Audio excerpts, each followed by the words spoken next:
First of all, it's great to see everybody. I haven't seen you guys probably since the bowl game. First, would love to start by just wishing Coach Cook the best. He came and spoke to the team when we first got here. He's been a great friend to me. He's helped me a ton. Comes to practice.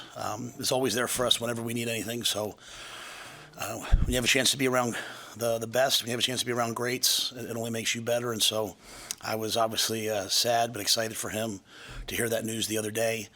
To me, our women's volleyball program, I think it's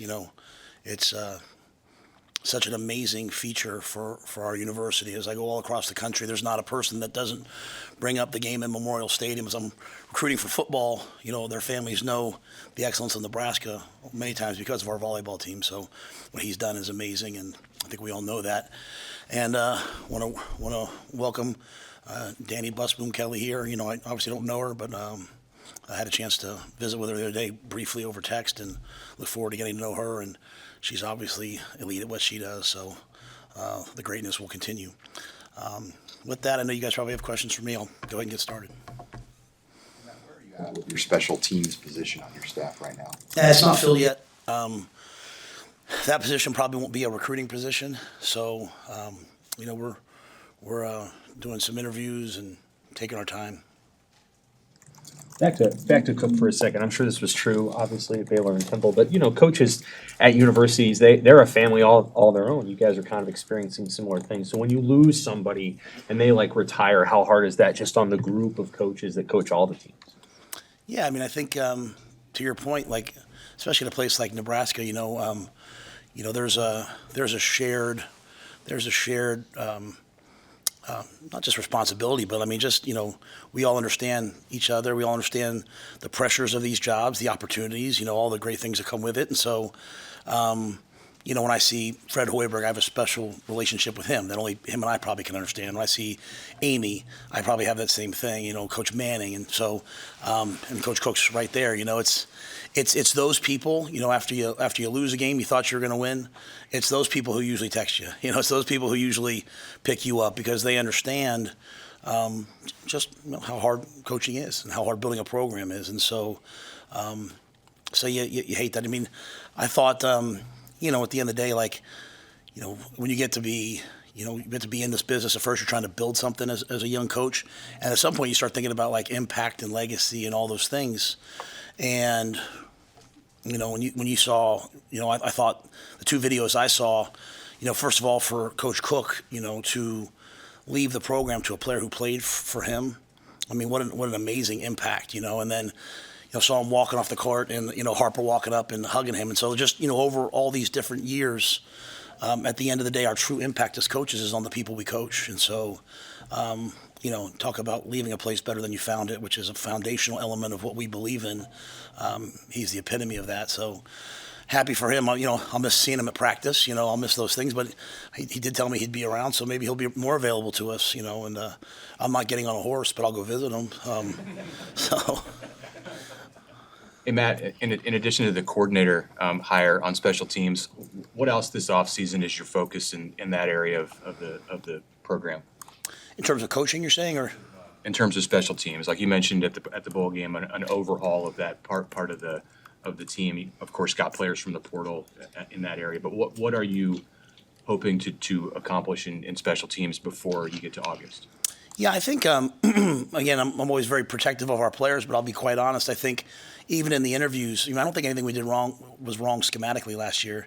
I think a lot of our problems stem at the snapper position. And once that happens, you're trying to compensate for things. And I love those guys, but it just was not a good year from that perspective. And so, you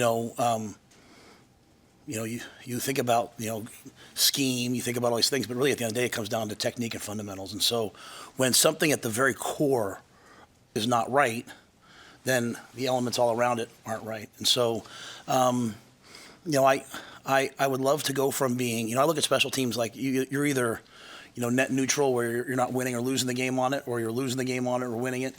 And you think back to Wisconsin, which was a great game for us. We played really well on special teams. Opening kickoff, 60 yards. We made some plays on special teams, and all of a sudden it opened the game up. I don't think we can put any more time into it in terms of practice. I don't think we can put any more time in terms of meetings. I think our roster this year will be better than our roster last year. That's just the building of the program, and so I think you'll see some of that. But I think really this, whoever's going to lead it is a main focus, and then the decision, that we did to go out and get a punter and a snapper, and then obviously Aiden coming back should hopefully correct the problem that was there last year. What do you like in particular about, you mentioned McAllister and Gallick, and could Andrew Marshall be a return option too? Yeah, I think that we have a lot of guys who can probably return. I think the big thing is probably the battery, like the kicker, Tristan getting healthy. I think John, when given the opportunity with a good snap hold, he was excellent as the year went on. So we'll have, I think, two excellent kickers.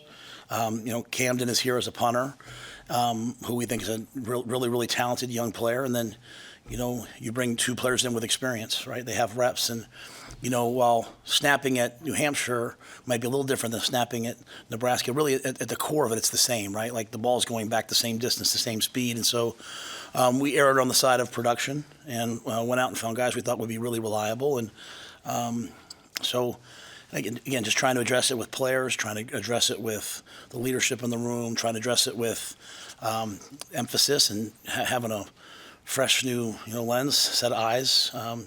A lot of the guys that we've interviewed have just asked, hey, what do you see? And just trying to see a different perspective. And then Phil Snow, as we've gone through these interviews, he's really leading a lot of the interviews for me.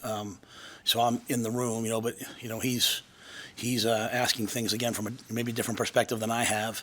I think you guys will find that I trust Phil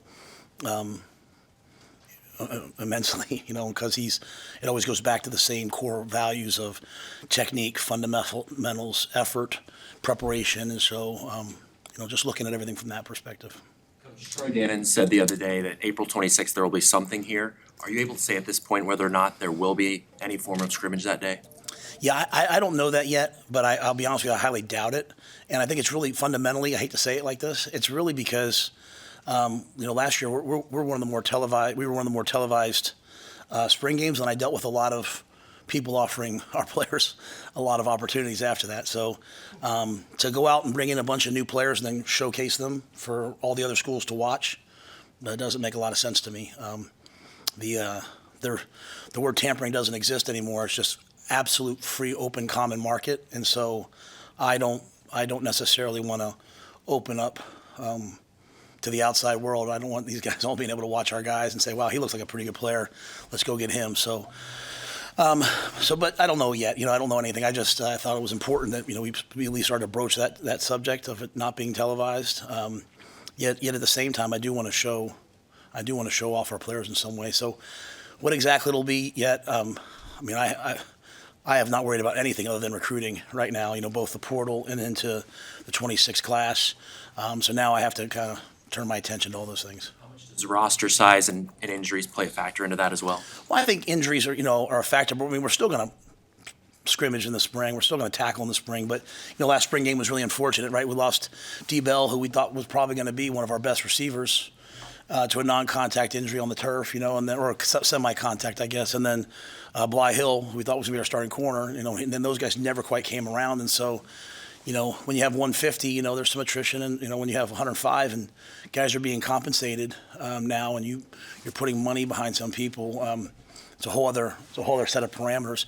Yet at the same time, you have to get good. And honestly, to me, it's about protecting the roster and protecting through that portal period. So we'll see.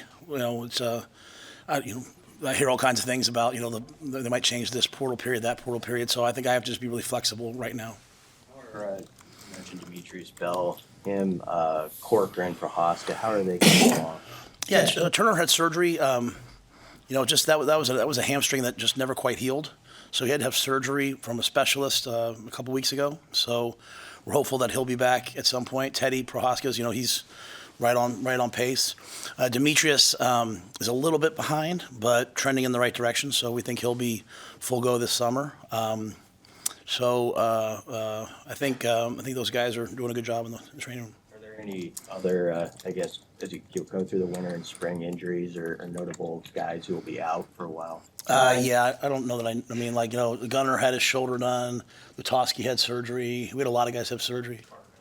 Carter Nelson had surgery. I said Gunner, Lutoski. Canuck had surgery, but should be back for the spring. So, I mean, kind of the run-of-the-mill, postseason, a lot of, laborals and stuff like that. Opportunity for some young offensive linemen to have a big spring, if all those guys might be recovering.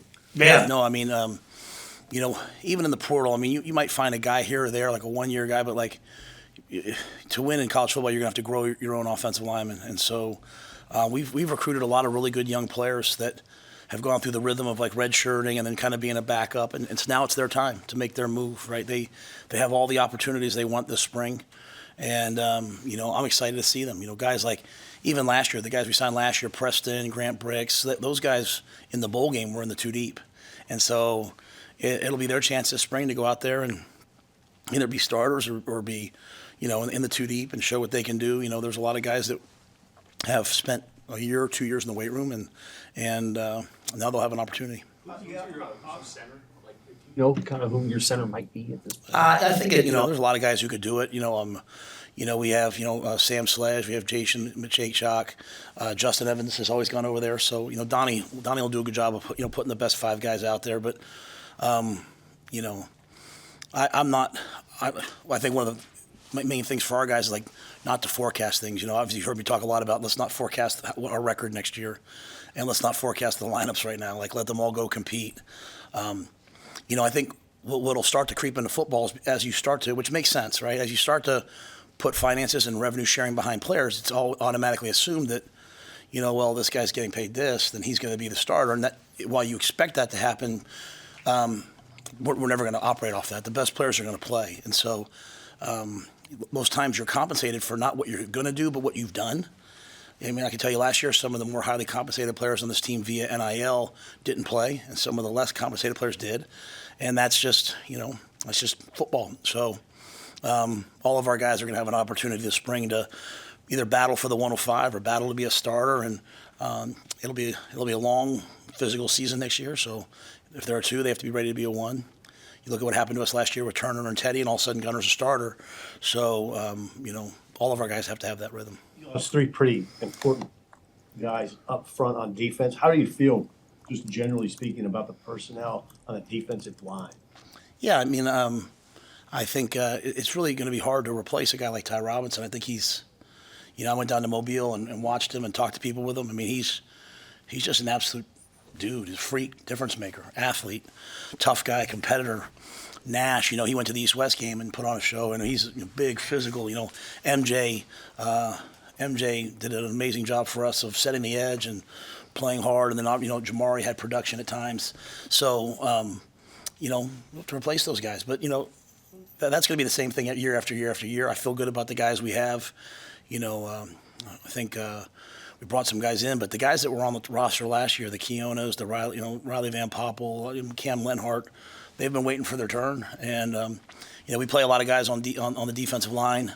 I think we have an excellent defensive line coach coming in. Phil's going to do a great job as the edge coach, and we'll be good enough to win up front. Phil, you'll coach which guys? Phil will coach the outside backers, the edge players, and Terry will coach the inside guys. As you put together, as you start to pencil together, just not the names, but the numbers, the position breakdown of how a 105 will look, you've obviously done it at the NFL level with a 53-man roster, and it's basically twice the size. Is it as simple as like you have twice the same number of offensive linemen, twice the same number of quarterbacks, defensive linemen, or is it different in college because of the ages and development level of the players? It's a great question. I think the first thing you do is operate off the first 53, which we actually tweaked to 57 because college football is a little different. So like we have like our first 57, which is built exactly off of an NFL roster, right? So like when I say 57, like we're always gonna think about 3 quarterbacks instead of 2 because you're probably have 3 on scholarship. So just a couple tweaks here and there, and then after that, I think you want to start to have like the semblance of a second 53, but it's really the first team of that, and then as you get to the bottom 10 guys, if that makes sense, between like 95 and 105, I won't get caught up in, to me there's gonna be guys that that bring a lot to the culture of the team. There's going to be guys that are flexible at practice, like Roman Mangini. Whether he could be a starter next year or he could be, I don't know, but he's going to be on the team because there's no one that makes practice go better than Roman Mangini. I mean, he's out there catching balls on the scout team, spiking them, just raising the level of everything around us. And so, to me, that last group, and I don't even know how it's going to work yet. I mean, honest to goodness, I don't even know how the 105. I've been told that we think it'll be the day of the first game, so you might go into camp with more. And if a guy's out for the year, he won't count in the 105, so you can replace him with someone else. But it has to be before that first game. So I've had lots of players who, we made a conscious decision to tell every guy on the team, if we did the 105 right now, would they make it or not? So they had a chance to move on. And some guys have moved on and they found spots, which I'm really happy for. Some guys have left as walk-ons here and gotten a scholarship somewhere else, which is great. But some guys have said, Coach, I'm staying here until you guys, kick me off like I'm a Husker. And that's hard for me to sit there and say, well, they're not going to make the 105. So we'll compete it out all the way to the end and see how the numbers play out. Maybe if we have 115 in camp. Right now we're, I think, at like 130. So we still have not reduced it all the way down. But I'm going to give everyone the chance this spring to try to make the team and see how the numbers play out. How many scholarships? So the 85 now, what do you anticipate the in-house number to be in the new model? Yeah, I don't know that yet. And again, because the settlement's not ratified all the way through, but I think there's going to be some, different ways in which you can help guys pay for school, via revenue sharing or not. So I think most of our guys will, a good portion of our guys, more than 85, will probably have some way of paying for school. Sort of like, some guys have taken some of their NIL money to pay for their classes, last year. I think there'll be some ways that we can do that. So what exactly the number will be yet, I think is going to be left up. There's a certain pot of money, and as coaches, we have to decide how to divvy that up as best we can. And, there's some guys that I'd love to help them pay for school so that they can, leave here debt-free as opposed to something else. So how many guys can you carry for spring? There's no limit on spring. How many do you anticipate for this spring for you guys? I think it's like 130 right now. 126. What is the significance in your mind of getting Javen Wright and Singleton back? Yeah, I mean, Deshaun had like a third round grade. Like he was East-West and probably was going to go to the Senior Bowl. So when that ruling passed, he was, he had a decision to make. I was like, hey, go take your shot at the pros. That's kind of always my deal. But I think Deshaun was really reasonable in that, you think about his, like he played at junior college and he came here and didn't really play very much, and then played 4 games for us last year, the previous year, and then was hurt from that Michigan game all the way till July. So he said, Coach, I went out there and I played. This is my first full season. I didn't even have an off season, and if they're saying I'm a third round pick, if I come back and do this again, I'll have the same. Hopefully, I'll have the same results that Ty had, knowing that there's always a risk of coming back. But he's having a good experience. He told me he likes Lincoln. His younger brother's on the team, and I think he feels like with JB, I think he felt like he could really develop. And then obviously now we bring in Addy, but his familiar with JB. So that's awesome. I mean, he's a really good player that's going to be an even better player next year, and he'll be a leader on the team and help bring all that together. And then the second person you asked me about was Javen. Well, Javen, obviously having the blood clots, I think for him at the next level, if he can figure out a way to practice a couple days a week and prove to the NFL teams that, hey, I can practice a couple days a week, then he'll have a shot because he's definitely a pro player in terms of his talent. So we're hoping that, as we work with the doctors, that in next fall he'll be able to practice and then play. Like this year, he literally just walked through and then played in the games. And I think his game will elevate if he can practice some more. So, for me, I always feel good about the fact that they want to be here and they feel like this place is making them better. Like we have a junior day. I'm going to leave here and go up there, and all I'm going to talk about is if you come here, you'll get developed. I mean, we had some guys that got paid by other schools because we developed them and they went and got paid. So, I mean, I take pride in that. I really do. So if they feel that way, it makes me feel good. McCullough in the dunk contest the other night. What about him and Watson Trent sort of stood out in the process as guys you wanted to add? Well, I think McCullough, I mean, he's just an absolutely great athlete that people have tried in a lot of different spots. And so you see kind of like a player who hasn't really found his home.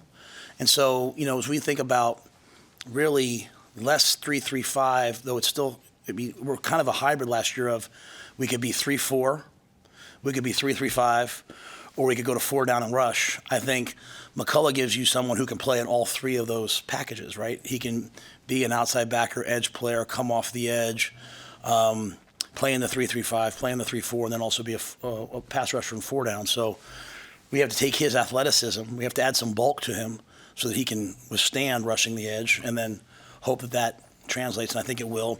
Son of a coach, he's had a lot of production. Donnie talked about when he was in Indiana playing against him 2 years ago and how productive he was. So that's one. And then, Marcus, 3 years, when you have the amount of production he had in the 3 years and the way that he plays, I think he's a guy like his linebacker coach, his head coach, and the strength coach at Georgia Southern was here with us, and they all stood up for him. He's a guy that just wanted to go do it at the next level up, come up to the Power 5, come to the Big 10, Power 4, come to the Big 10. And when he was here on his visit, he asked all the right questions. He's about football. And if you take a one-year player, it's like in the NFL, guys get a 1 year to prove it. They have 1 year to prove, they deserve a big contract. Some of these guys are saying, I got 1 year to come to Nebraska, prove I can play in the Big 10. He's not a big linebacker. He's an athletic linebacker. So if he can play in this play style that we're going to face in the Big 10, then I think he'll help himself immensely at the next level. So both guys, they've had production. Both guys have 1 year to get it done, and they're very, very serious about it. Is there something in particular you're looking for in those interviews? Because it's a condensed amount of time to decide on a portal prospect if he fits for you. When you're talking to him, like you mentioned, Watson Trent asking the right questions. Yeah, I think we have a lot of structure here, and sometimes a lot of young players push back on it, which I get, right? The older players, sometimes they come in and when I say by structure, it's like, hey, you have to get up and eat breakfast every day. And sometimes the guys come from a school that, they don't have 21 meals served by a chef, and they're like, wait, you're going to feed me? Like, I don't have to eat ramen noodles? So there's a level of I can handle anything. I can handle guys who make mistakes. I can handle guys who lose their cool and yell at me. I just can't handle a lack of gratitude. I can't handle guys who are ungrateful. And so that's why the bowl was so fun, because some people left, and the guys that were at the bowl trip all wanted to be on the bowl trip. We had fun together because everyone was grateful to be a Husker. They were grateful to have all the things that we have. And so when guys come to visit and they treat people well and they're grateful and all those things, then the talent speaks for itself. But I'm looking for that other piece. There's other guys, when they've left, we said, hey, this isn't going to be a fit. We had one player who was coming here, and just as he was dealing with people, it just wasn't a great fit. So we're not going to ruin the locker room over one guy. And so I think that's the biggest thing for me, is trying to evaluate, why are you coming here? What are you leaving? And what do you really want to do? The second part I'll say is sometimes you have some younger players, right, who went somewhere and it didn't work out, and they're coming here, and then you have to figure out why. And then again, there's a compensation piece to it now, right? There's some guys you're going to take risks on. There's some guys you have to really invest in, and you have to really be diligent and not chase. How competitive do you feel like you guys were in the portal? I'm sure there were players that you didn't get, and there were players that you really wanted and got that other teams didn't get. But generally speaking, when you think about what you were able to offer, with this building and NIL and rev share, how competitive did you feel going through the process, getting the players that you got? Yeah, I think anybody we lost to when it was straight up, so the world we're living in now, right? If I offer you $50 and offer you $500, they're probably going to go there, right? So we have to make different valuations based upon what we have. But when things were straight up, if we lost someone, we lost them to a program that we want to be in the same conversation with, right? So I think that's happening in recruiting too. We are in the conversation now with some schools that we want to be in the conversation with. So I think we did an excellent job. You can't underestimate. Revenue sharing hasn't started, so to get guys here, just a tremendous investment by the Pede family in 1890 and all the people who give to 1890, because what everyone's done is they basically all surged ahead this spring. People have spent. I know schools have spent a ton of money on this spring, and we have too, to get the roster to where you have a chance to get to rev share. So 1890 has been amazing to us, and that's allowed us to be competitive. I think we all saw in the college football playoff the people who spent the most got the most. I mean, I've been saying that since I got here, and it's kind of real, right? So, and so, I think we're competitive, and I think the building. I mean, if you come here and visit, the building is really good. And even in normal recruiting now, like I'm in high schools now, and I'm talking to players, and it's maybe the third time they've seen me in their high school, and they've been here 5 times. I mean, it wasn't like I was in college football and got here. Like I was in the NFL, so I didn't necessarily know all these guys. We'll start to really, I think, over the next couple of years, the conversation about what's Lincoln like will be less and less and less the more we get people on campus, get people to our camps, hopefully build some other things to get people into Lincoln, and that news will just go forward. And so now I'm on the road. People are saying like, oh, I saw the Colorado game. Oh, I saw the volleyball game. The more things we do, the big moments like that we capitalize on, we'll move up in recruiting, and then we got to win. At the end of the day, like we got to win, so that people want to be a part of a winner. What is your role in raising funds for your roster? In terms of like for 1890 or something like that? Yeah, or just, yeah. Yeah, because the revenue share is we're different than a lot of schools are having to raise their revenue share. I've talked to a lot of coaches though. They're writing $14 million checks, of which they got about half right now, and they're trying to figure out a way to get to the money. The great thing about a young person if they come to Nebraska is like we don't take money from the students. Like this is all through our budget, and so it's sustainable. A lot of other schools, rev share is not going to be sustainable, so they can float a big number now and disappoint a kid later. We feel like we can just stand on business, like, hey, this is what we said, and this is what we're going to do. In terms of for 1890, I'm kind of there as called. Like, when they have an event, I go. If they want me to talk to somebody, I do. I think it's really important that people hear some of the stories. I mean, you guys walk through the parking lot, you don't see like Lamborghinis and Ferraris out there. Like our guys aren't, our guys are investing in their futures and very often taking care of people back home. And but that's probably the extent of it. Really, I mean, Troy's kind of a leader, I think, in college athletics in that realm, so he does a lot of it. You just look back at the last month with recruiting, transfer visits, roster decisions, everything going on. How busy was that, and what do you think of the job your staff did to get that good? Yeah, well, certainly no one wants to be like, woe is us, right? Because we have the greatest job in the world. But, I mean, a tremendous job by the staff. I mean, we played Saturday, the 28th. We flew home that night. I think I got up and did laundry on Sunday, and then we were in the office Monday morning. There was no break. There was no, I mean, some of the auxiliary staff, but like Corey Campbell, Kristen Coggan, like they were in the office for portal visits starting on the 1st.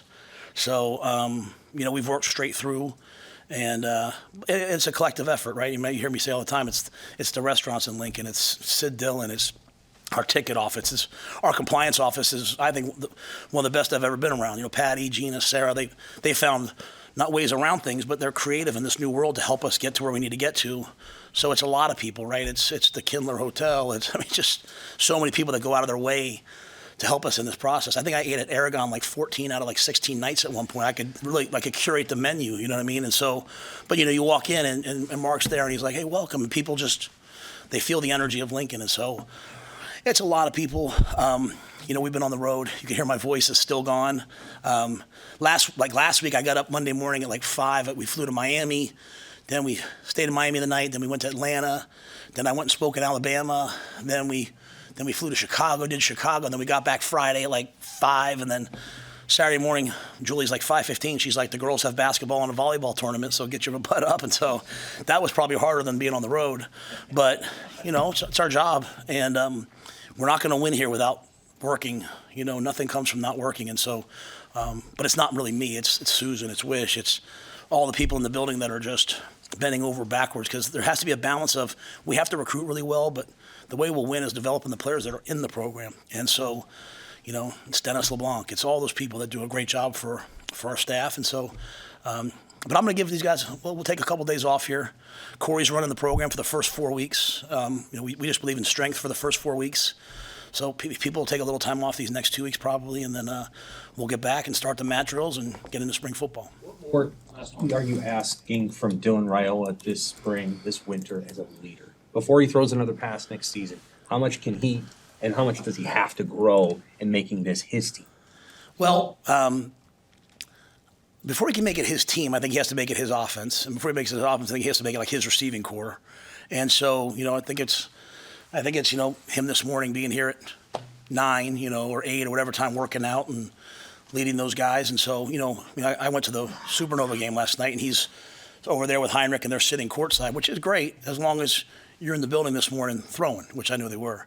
And so I think when you see, your best players, and Dylan's certainly one of our best players, when you see them paying the price each and every day, and that's what I mean by gratitude. Like, I'm grateful to be here. So because I'm grateful, it's not that I say thank you. It's that I work my tail off each and every day because I'm trying to get better. So, yeah, Dylan's got to get the receivers there every day. Year one, you're like, I asked them, 5 guys showed up. Well, that's not leadership. That's trying to be a leader. Leadership is when you get everybody there. And I think he'll do a great job at that. At the same time, mastering himself, getting quicker, getting his weight, to the proper weight, continuing to learn the offense, mastering his fundamentals.